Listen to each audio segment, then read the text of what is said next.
Hello বন্ধুরা, আজকে Holi special biryani বানাচ্ছি, মাশরুমের বিরিয়ানি। দেখুন কিভাবে আমি বানাচ্ছি। মাশরুমটাকে ভালো করে পরিষ্কার করা হয়ে গেছে, তারপরে আমি মাশরুমটাকে আর আলুটাকে ভালো করে লাল লাল লাল লাল করে ভেজে নিয়েছি।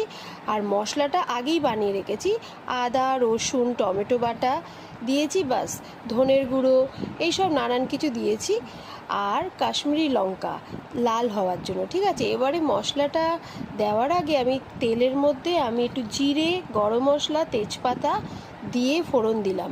দেওয়ার পরে তারপরে আমি ভালো করে ওটা মশলাটা দিয়ে মাশরুম আলু ঢেলে কষিয়ে নিলাম। ঠিক আছে, তারপরে আপনার যে মশলাটা আছে বিরিয়ানি মশলা ওটা দিলাম, খেতে দারুণ হয়েছে।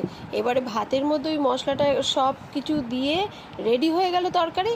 এইবারে মাশরুমের ওই তরকারিটা ভাতের মধ্যে ঢেলে দিলাম, সব কিছু বেরেস্তা টেরেস্তা দিয়ে রেডি করে আপনারাও এরকম নিরামিষ যারা খান তারা বানিয়ে ফেলবেন। এরকম বিরিয়ানি দারুণ টেস্ট হয়েছে। এইবারে গরম গরম বিরিয়ানিতে আলু মেখে একটা বড় দেখে একটা মাশরুম নিয়ে একটা বড় একটা বাইট হাতের মধ্যে নিয়ে একদম পুরো মুখ ভরে বাইট নিয়ে হেব্বি খেতে হয়েছে, কি বলবো, একদম হেব্বি।